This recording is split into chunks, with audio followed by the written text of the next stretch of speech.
सबसे पहले मैं बहुत बहुत धन्यवाद करता हूँ विक्रम साराभाई का और स्पेशली जो होस्ट टीम है जिन्होंने ये एक अच्छी अपॉर्चुनिटी हमें दी है हमारी मोबाइल साइंस लैब के बारे में बताने के लिए। पहले मैं अपना परिचय दे देता हूँ। मेरा नाम अमन कुमार है और मैं एक साइंस कम्युनिकेटर हूँ और मैं इस संस्था के साथ पिछले 2-2.5 साल से काम कर रहा हूँ। हमारी इस संस्था का नाम है SPSTI, society for promotion of science and technology in India from Panchkula. हम साइंस को प्रमोशन के लिए ही काम करते हैं। उसके लिए हमारी एक बस है mobile science laboratory circus of science supported by NCSTC DST government of India. तो ये हमारी बस है mobile science laboratory circus of science, विज्ञान का जंतर मंतर। तो चलिए पहले इसके अंदर विज़िट करते हैं, फिर उसके बाद बाहर का दिखाते हैं। सो मैं एक बार सर से रिक्वेस्ट करूँगा कि पहले एक बार अंदर का व्यूज़ दिखाइए। तो ये कंप्लीट व्यूज़ है। तो अभी जो आप यहाँ पर जो ये जो भी साइंस आइटम यहाँ पे देख रहे हो, ये सारा वो सामान है जो हम स्कूल में बच्चों को दिखाते हैं। चलिए हमारे 2 सेशन चलते हैं पैरेलली क्लासरूम में। हमारा जो ये सामान यहाँ पे रखा हुआ है साइंस का, ये क्लासरूम्स पे ही जाता है और 2 सेशन पैरेलली, एक केमिस्ट्री एंड बायोलॉजी का चलता है और सेकेंड रूम में हमारा फिजिक्स एंड मैथमेटिक्स का चलता है। सो मैं one by one I will try to explain everything. So this is microscope और हम बच्चों को माइक्रोस्कोप में स्लाइड्स बनाना सिखाते हैं। लाइक ये ऑनियन पील है, ये किसी एक स्टूडेंट की बनाई हुई है जो हमने अपने रिप्रेजेंट कर रखी है। हमारे पास 2-3 ऐसे माइक्रोस्कोप हैं। सो और माइक्रोस्कोप को कैमरे के साथ अटैच किया गया ताकि उसको हर एक स्टूडेंट विजिबल ईजिली देख सकें। सो एक टेक्नोलॉजी है 3D टेक्नोलॉजी जो काफ़ी अब डेवलप भी हो रही है 3D टेक्नोलॉजी। तो उसका एक 3D पेन हमने यहाँ पे भी बच्चों के लिए रख रखे हैं जो हम 6th to 7th एक क्लास के बच्चों को बताते हैं इन अ वर्कशॉप मोड। सो जैसे कि 3D टेक्नोलॉजी स्पेयर पार्ट बनाने के लिए भी काफ़ी यूज़ किए जा रहे हैं, तो काफ़ी जगह इसका यूज़ किया जाता है। सो जैसे यह एक्सपेरिमेंट है इलेक्ट्रोलिसिस ऑफ वाटर जो क्लास में हम परफॉर्म करके दिखाते हैं हर एक स्टूडेंट्स को। So you can see electrolysis जो वाटर का ब्रेक होता है एचायंस और ऑक्सीजन में।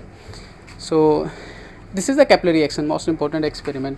एक्चुअली इस एक्सपेरिमेंट का हम मोस्ट एप्लीकेशन जो है, जैसे अगर कोई ड्रग्स लेता है तो उसके ब्लड में से ड्रग्स को सेपरेट करने के लिए हम इसी टेक्निक्स का यूज़ करते हैं, कैपिलरी एक्शन का ही यूज़ करते हैं।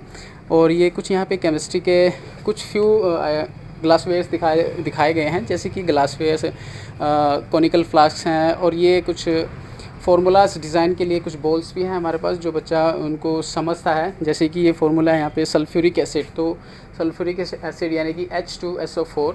तो बच्चा इसको जब हाथ से बनाता है तो बहुत इजी इसको गेन कर पाता है कि H2SO4 होता क्या है।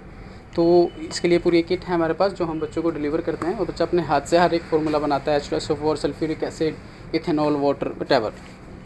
एक्सेप्ट दैट ये TDS metre, TDS basically everybody know that कि TDS जो है वो हमें पानी की गुणवत्ता के बारे में बताता है।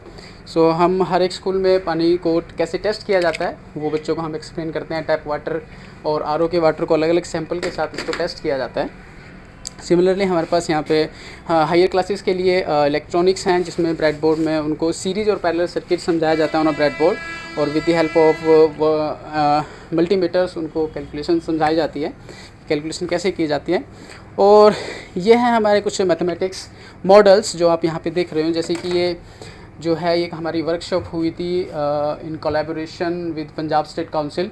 तो जैसे कि एक स्टूडेंट है वो एक ट्रायंगल एक बोर्ड पे बनाता है, जस्ट इमेजिन करता है कि एक ट्रायंगल बना दी, लेकिन वो ये नहीं पता होता है कि इसकी लेंथ क्या है, लंबाई चौड़ाई कितनी हो सकती है उसकी। कोई भी एक त्रिभुज है जो भी है, आयत है जो भी, तो इसको एक पर्टिकुलर मेजर करने के लिए यहाँ पे एक शीट ली गई है और इसकी हेल्प से बच्चा कोई भी एक ट्रायंगल बना सकता है, इक्विटेरियन ट्रायंगल, राइट एंगल ट्रायंगल, कोई भी डिज़ाइन कर सकता है और एंगल भी मेजर कर सकता है।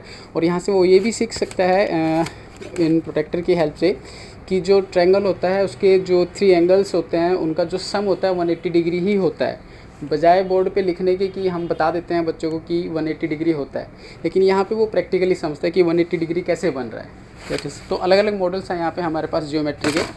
तो थ्योरम्स भी है, जैसे जो हमारा फर्स्ट सेशन हुआ था उसमें मैडम ने हमें समझाया भी था इसी वर्कशॉप में कि थ्योरम्स, पाइथागोरस थ्योरम को कैसे एक्सप्लेन किया गया था। वहाँ पे एक वर्किंग शीट थी, तो यहाँ पे हमारे पास ये बना बनाया मॉडल होता है। I will try to explain it like this is a right angle triangle. And this is the base and ये perpendicular, this is the h. तो थ्योरम बोलती है कि जब हम इन दोनों के स्क्वायर का ऐड करेंगे तो वो इसके इक्वल आ जाता है। सिमिलरली हमने यहाँ पे कुछ दाने यहाँ पे यूज़ किए हैं, तो जब हम इसको ऐड कर देते हैं वो इसके स्क्वायर के बराबर आ जाता है। आई मीन बेस का स्क्वायर परपेंडिकुलर का square is equal to H का स्क्वायर। इस यहाँ पे थ्योरम प्रूफ हो जाती है। और उसी ही दिन मैडम ने हमें एक थीम और करवाई थी, जैसे कि जो वॉल्यूम और कौन का रिलेशनशिप हमें समझाया था। हमारे पास इसका एक वर्किंग मॉडल भी है वॉल्यूम कौन रिलेशनशिप का, कि 1/3 ही होता है सिलेंडर का, इसका होता है 1/3 पाई आर स्क्वायर एच और पाई आर स्क्वायर एच इसका सिलेंडर का होता है। तो उसको प्रैक्टिकली समझाया जाता है पानी के हेल्प से। इसको 3 बार इसके अंदर भर के डाला जाता है और इससे बच्चा इजीली समझ जाता है कि इन दोनों के बीच में क्या रिलेशन है। तो डिफरेंट टाइप्स ऑफ मॉडल हमारे पास यहाँ पे पड़े हैं। एंड नाउ जैसे कि यहाँ पे कुछ मिनरल्स और बच्चों को समझाया जाते हैं जो बहुत ही रेयर मिलते हैं, जैसे कि ये कॉपर है। जब इनको खदानों से निकाला जाता है तो वो कुछ इस फॉर्मेट में निकलते हैं अलग अलग टाइप्स के। जैसे ये आयरन है, ये एक हेमेटाइट है। तो 6 टाइप्स होते हैं, हेमेटाइट, मैग्नेटाइट, अलग अलग टाइप्स होते हैं। तो जो हेमेटाइट होता है वो उसमें जो आयरन कंटेंट होता है 60%, सबसे ज़्यादा आयरन कंटेंट हेमेटाइट में ही पाया जाता है। तो ये उनका एक नमूने बोल सकते हैं कि जब उनको अर्थ से निकाला जाता है खदानों में से तो वो कुछ इस फॉर्मेट में निकलते हैं। इसी प्रकार ये एमोनाइट फॉसिल जो आज से लाखों करोड़ों साल पहले जो जीव समुद्र में रहा करते थे, तो जब वो मर जाते हैं तो एक जीवाश्म के रूप में बन जाते हैं। इसी प्रकार ये कोरल, जिसको हम मूंगा, जिसके हम रिंग भी ढालते हैं हाथों में, तो उसका भी एक यहाँ पे फॉर्मेट है और सबका राइट अप यहाँ पे लिखा हुआ है। And this is the Archimedes principal. Yes ma'am, is there an issue? Hello,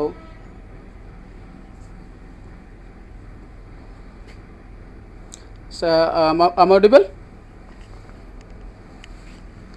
ठीक है ठीक है okay. So this is a human torso. इसकी हेल्प से स्टूडेंट ये समझ पाता है कि हमारे शरीर में कौन कौन से ऑर्गन्स होते हैं, उनकी लोकेशंस क्या होती है। लाइक दिस, अगर मैं आपको खोल के दिखाना चाहूँ यहाँ पे, दिस इज़ द लंग्स। तो बहुत चीज़ें हम यहाँ पे एक्सप्लेन करते हैं बच्चों को कि हमारा हार्ट कैसे काम करता है, डाइजेस्टिव सिस्टम कैसे काम करता है हमारा, और रेस्पिरेशन सिस्टम कैसे काम करता है। तो वो चीज़ हर एक चीज़ क्लास में उनको एज अ डेमोन्स्ट्रेट समझाया जाता है। तो इसके अलावा हमारे पास कुछ यहाँ पे जैसे अलग मॉडल भी पड़े हुए हैं। यहाँ पे बायोलॉजी के आप देख सकते हो, फिश है, यहाँ पे ऑक्टोपस है, यूनी है, जैसे ये झींगा है। झींगा एक ऐसा जीव है जो समंदर में भी सांस ले सकता है और उसके बाहर भी सांस ले सकता है। तो हर एक चीज़ उनको क्लासरूम में बताई जाती है बच्चों को। इसी प्रकार हमारे पास ये कान का मॉडल है, फ्लावर स्ट्रक्चर है, एंड इसमें स्किन मॉडल। ये हर एक चीज़ बायोलॉजी का अलग से एक सेशन चलता है केमिस्ट्री के पैरेलली।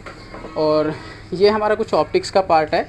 जैसे हम बार्बर की शॉप पे जाते हैं तो वन मिरर एक मिरर हमारे सामने होता है, दूसरा मिरर हमारे बैक साइड में होता है। तो हमें नंबर ऑफ़ इमेजेस दिखाई जाती हैं। तो हम बच्चों को नंबर ऑफ़ इमेजेस कैलकुलेट करना सिखाते हैं कि कैसे कैलकुलेट की जाती है प्लेन मिरर्स में। तो उसके एक मल्टीपल रिफ्रैक्शन का एक ये मॉडल भी है। और दूसरा यहाँ पे ये इन्फिनिटी क्यों दिखाई देता है उसका भी हम उसको वहाँ पे एक्सप्लेन करते हैं। तो यहाँ पे एक मॉडल आपको दिख रहा होगा जो बहुत ही इन्फिनिटी आपको दिखाई दे रहा है। इसके पीछे की जो साइंस है वो बच्चों को ईजिली एक्सप्लेन की जाती है। और different types of lenses, concave, convex, हर एक चीज़ वहाँ पर वो बच्चों को एक्सप्लेन की जाती है। And the next one is magnetism. और जैसे मैग्नेटिज़म बच्चों को समझाया जाता है, इलेक्ट्रोमैग्नेट्स होते हैं, बार मैग्नेट्स होते हैं, ये उनको बच्चों को समझाया जाता है। और हमें ये भी पता है कि एक मैग्नेट जो होता है उसकी मैग्नेटिक फील्ड लाइंस होती हैं चारों तरफ। तो वो बच्चा बुक्स में पेन के साथ बनाता है, लेकिन हमारे पास ये आयरन फीलिंग है, अगर आप देख पा रहे हो।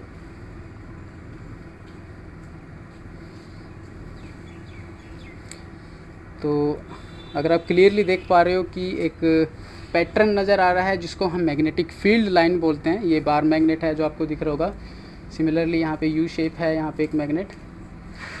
तो जब ये इस तरह की शेप बच्चा अपने हाथों से करके देखता है तो वो ये समझ पाता है कि जो मैग्नेटिक फील्ड है वो पोल्स पे बहुत ज़्यादा स्ट्रॉन्ग होती है एज़ कम्पेयर टू सेंटर। तो ये चीज़ हम बच्चों को वहाँ पर समझाते हैं क्लासरूम में। इसके अलावा इलेक्ट्रोमैग्नेट भी बच्चों से बनवाया जाता है। और मोस्ट इम्पॉर्टेंट जो 6 to 7 8 क्लास, अभी सर ने कल आई थिंक सेकंड सेशन था एस्ट्रोनॉमी से रिलेटेड, तो सर ने हमें बनवाया भी था ये। तो हम ये स्कूलों में ऑलरेडी बनवा भी रहे हैं। हमने ये किट्स विक्रम साराभाई से ऑलरेडी मंगवा भी रखे हैं। तो हमारे pin hole camera periscope, kaleidoscope, lens camera, ये सारी चीज़ हम बच्चों को 6 to 8 क्लास तक के बच्चों को हैंड्स ऑन एक्टिविटी हम उनको देते हैं इन अ वर्कशॉप मोड। और ये जैसे कि ये मॉडल है, वर्किंग मॉडल है, जैसे कि हम बच्चों को एक चैलेंज है, इस बच्चों के लिए एक चैलेंज रहता है कि आप इन नट्स को एक बार ऐसे ही घुमाइए कि ये लगातार घूमते रहें। तो ये एक तो बच्चों को बड़ा ही अट्रैक्टिव सा लगता है ये। उसका सिंपल सा रीज़न ये है कि एनर्जी से रिलेटेड एक्सपेरिमेंट है ये, एनर्जी रिंग इसको बोला जाता है। इसमें बेसिकली हो क्या रहा है, जैसे हम क्लास में पढ़ते हैं कि energy never be created and never be destroyed but it can be transfer from one energy to another energy. तो सिमिलरली मैं क्या करता हूँ, नट्स को कुछ एनर्जी देता हूँ और पोटेंशियल एनर्जी यहाँ पर मैं इसको क्रिएट करता हूँ और यहाँ पे पोटेंशियल एनर्जी में ही रखने की कोशिश करूँगा। तो मैं इनको जब अपनी मांसपेशियों की एनर्जी देता हूँ तो ये पोटेंशियल एनर्जी में ही रह रहे हैं, लेकिन ग्रेविटेशन की वजह से ये काइनेटिक में बदल रहे हैं। तो यहाँ पर ट्रांसफ़र हो रहा है एनर्जी का, potential to kinetic, but energy never be destroyed. तो ये एक अच्छा मॉडल है एनर्जी से related. Similarly Newton cradle, everyone हर कोई इसको जानता है कि न्यूटन क्रेडल क्या है, और इससे हम न्यूटन थर्ड लॉ भी समझते हैं, कंजर्वेशन ऑफ मोमेंटम भी समझते हैं। Like this Newton third law, every direction is equal and opposite and momentum also m is equal to p is equal to mv। कोई ऑब्जेक्ट है, इसका मास m है और जब ये नीचे की तरफ जाएगा तो वेलोसिटी भी गेन करेगा, तो m into v that is the momentum. तो ये मोमेंटम पास करता है 1 by 1 and the question is that why, कि यहाँ से एक बॉल ही क्यों जा रही है। तो यहाँ पे न्यूटन थर्ड लॉ अप्लाई हो जाता है, तो इस वजह से एक बॉल ही जा रही है। एंड ये साउंड से रिलेटेड एक्सपेरिमेंट है। स्लिंकी की हेल्प से उनको वेव्स बताई जाती है कि लॉन्गिट्यूडनल वेव्स क्या होती है, ट्रांसवर्स वेव क्या होती है। Like these are the longitudinal waves. इसमें क्या होता है, जो हमारी वेव्स, जो माध्यम के जो कण होते हैं उनकी जो डायरेक्शन होती है वेव की डायरेक्शन में ही रहती है, इसको हम लॉन्गिट्यूडनल बोलते हैं। Like this is the tuning फोक। बच्चा इजीली समझ पाता है कि साउंड कैसे प्रोड्यूस होती है, मतलब जस्ट वाइब्रेशन की हेल्प से प्रोड्यूस होती है। अगर मैं इस पर हिट करूँ तो वाइब्रेशन होती है इसमें, तो बच्चा समझता है कि वाइब्रेशन की वजह से ही साउंड प्रोड्यूस होती है।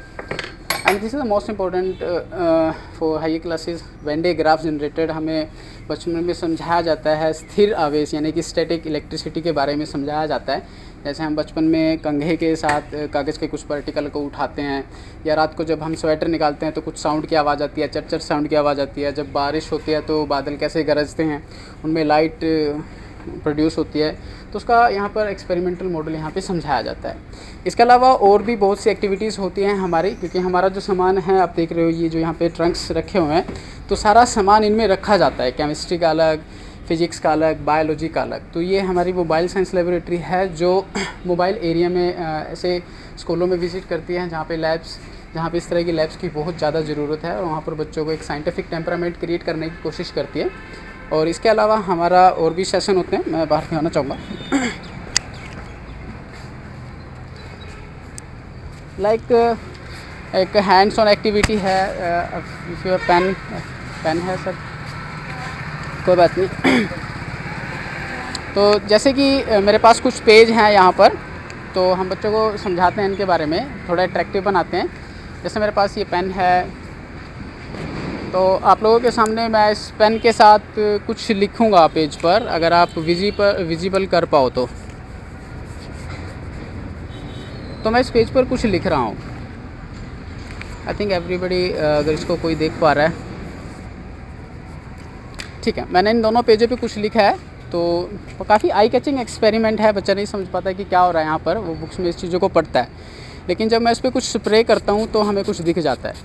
लाइक हर एक पेज पर, मेरे पास बहुत से पेज हैं यहाँ पे, मैंने हर एक पेज पे कुछ ना कुछ लिखा है। जैसे ये है सर्कस ऑफ साइंस। तो यहाँ पे देख रहे होगे ये पिंक कलर आ रहा है, बेसिकली कुछ नहीं है, ये इंडिकेटर्स है जो 10th लेवल क्लास पे और 6th स्टैंडर्ड में भी पढ़ाया जाता है कि फिनोफ्थलीन जो है वो एसिड के साथ कलरलेस रहता है और बेस के साथ वो पिंक कलर का हो जाता है। तो मैंने जैसे इस पर बेस के साथ, फिनोफ्थलीन के साथ ऑलरेडी एक मैसेज लिख रखा था, तो जैसे ही मैंने उस पर कोई भी बेस डाला तो ये turn into pink colour. Similarly यहाँ पर कुछ कलर चेंजिंग एक्सपेरिमेंट भी हैं जो आई कैचिंग रहते हैं। जैसे ये कलर आ गया, पिंक कलर आ गया, जैसे हमें थोड़ी देर पहले समझा था, अब ये कलर यहाँ से गायब हो जाएगा। तो बड़ा ही इंटरेस्टिंग है एक्सपेरिमेंट होते हैं। तो ये सारे एक्सपेरिमेंट इस टाइप से चलते हैं, कलर चेंजिंग एक्सपेरिमेंट से। इसके अलावा हमारा एक, जैसे कि हमने वीडियो में देखा था, हमारा एक स्काई वॉच, सितारों से मुलाकात भी एक प्रोग्राम रहता है और ये शाम के टाइम पे ही रहता है। इसमें हम गांव में विज़िट करते हैं और बच्चों को वहाँ पर लोगों को टेलीस्कोप के बारे में बताया जाता है कि टेलीस्कोप क्या होता है। 2 टाइप्स के रहते हैं, तो दोनों ही टाइप के हमारे पास टेलीस्कोप रखे हुए हैं। जैसे कि ये है power Sikar Celestron reflecting telescope, एक उधर रखा हुआ है हमारे पास रिफ्लेक्शन टेलीस्कोप। तो उस प्रोग्राम के तहत उनको जैसे मून होता है, फुल मून दिखाया जाता है, जुपिटर होता है, जुपिटर भी दिखाया जाता है। तो जब इन चीज़ों को करीब से देखते हैं तो एक साइंटिफिक टेम्परामेंट ही क्रिएट होता है। तो इस फील्ड में हम रेगुलरली काम करते हैं। तो अभी जो हमारी ये मोबाइल साइंस लेबोरेटरी है करंटली इन हरियाणा की डिस्ट्रिक्ट यमुनानगर और डिस्ट्रिक्ट मेवात में अभी विज़िट कर रही है। और अभी तो स्कूल ऑफ हैं, जब हमारे स्कूल ऑफ हो जाते हैं तो हमारे इवनिंग कम्युनिटी प्रोग्राम चल जाते हैं, जिसमें हम एक हमारा प्रोग्राम रहता है प्रयास करके। प्रयास में हमारा लोगों को ये समझाने का प्रयास रहता है कि पानी को कैसे साफ़ किया जा सकता है या पानी को हम कैसे टेस्ट कर सकते हैं, मिल्क टेस्टिंग कैसे कर सकते हैं, सॉइल टेस्टिंग कैसे कर सकते हैं।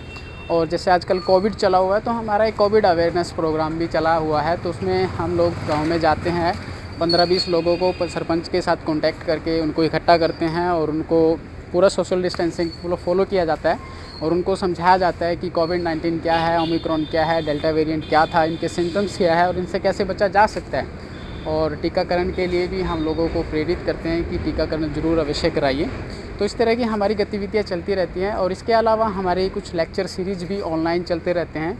लेक्चर सीरीज़ में जैसे कुछ कोविड से रिलेटेड भी हमारे लेक्चर चलते हैं, जिसमें पीजीआई के आईएम्स के जो डायरेक्टर्स होते हैं वो अपनी स्पीच देते हैं कोविड के ऊपर, उसके बारे में समझाते हैं कि क्या से इससे कैसे बचा जा सकता है, क्या इसके सिम्टम्स है। तो वो ऑनलाइन मोड में चलता है।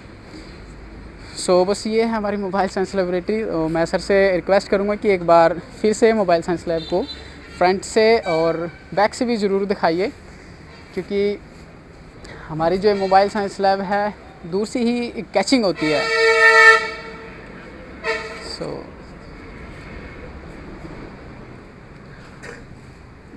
ओके,